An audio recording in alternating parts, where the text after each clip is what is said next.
Hey everybody, Doug Reynolds here, your Sacramento Area Realtor. Today I'm out in the field. I'm actually at a home inspection. One of my clients, they're in escrow on a property, and I've got Kelly Morris here with me. He's a home inspector in the Sacramento area.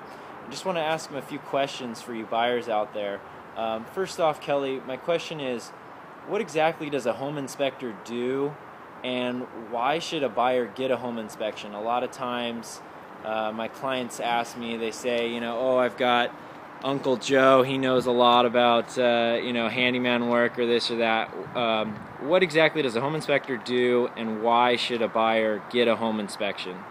Doug, I think that's a real good question.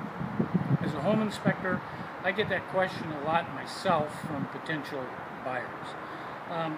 And my answer to them always is because information is priceless. You need as much information potentially as you can possibly get when you're about to undertake something as significant and as large as an investment in your first home.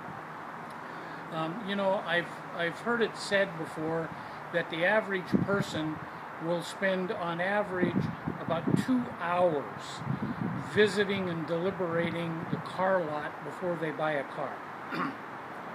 Yet conversely, they spend on average 20 minutes in a house before they fall in love with a house and decide to buy the house.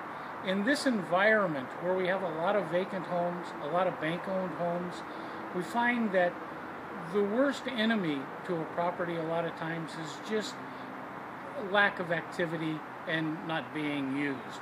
And they can rapidly fall into a state of repair. While Uncle Henry, the handyman, may well be able to find and fix things like a loose electrical outlet and so forth, it's all too often the things that you don't see, the things that are hidden in attics, behind walls, in crawl spaces, those kinds of things that you really need to be aware of. Not uncommon nowadays with modern construction that furnace systems are in attics. Rarely is it a place that a homeowner ever goes, so they aren't aware if there are issues in areas that they don't frequent and can't see.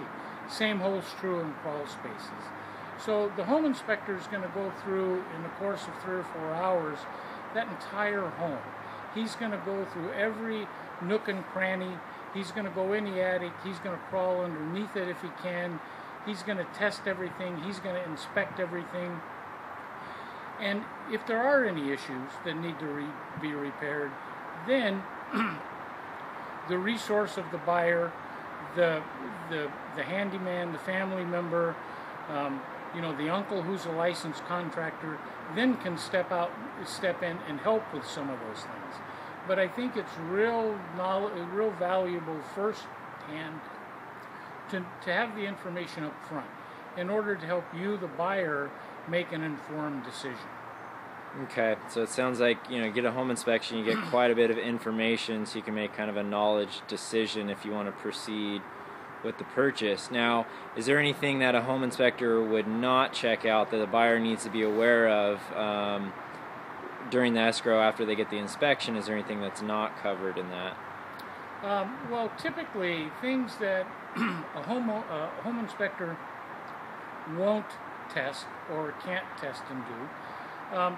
For instance, a home inspector is not a code compliance inspector. And the reason for that is quite simple. It's because codes change dramatically over the years.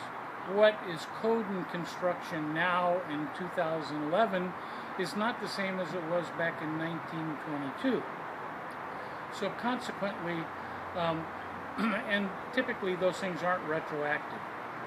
So the home inspector is going to inspect and test from a durability and serviceability standpoint. If there are structural issues, the home inspector is going to flag those, he's going to point those out, and he's going to recommend to the buyer that he do some further research, either through the county or the city, to see if there were permits that were actually pulled to do any kind of additional work, or to refer to a licensed general contractor or structural engineer if the case should warrant. Okay, so I assume, if things come up with maybe electrical issues or plumbing, that's the same case as well. A home inspector is going to give kind of a general inspection and then recommend further by, how does that work? Absolutely, Doug. Think of your home inspector as your family practitioner, your doctor. If you go to your doctor for just a normal routine checkup or your annual physical, the doctor discovers, he gives you an EKG and he discovers an issue with your heart murmur. He then's going to refer you to the heart specialist, Okay. because that's beyond his ability and his capability to fully diagnose. I, as a home inspector, am going to do the same thing. If I open up an electrical panel and find that the panel has shorted out, I'm going to then refer the buyer back to a licensed general electrical contractor who has the technical expertise and the ability to isolate the problem and to fix it. Okay, great. All right, well, thanks again to Kelly Morris for helping us out, give us some good information for buyers out there. If you are getting into escrow and you're looking for a good home inspector, give Kelly a call. He'd definitely be available to help you out in the Sacramento area. Clear skies.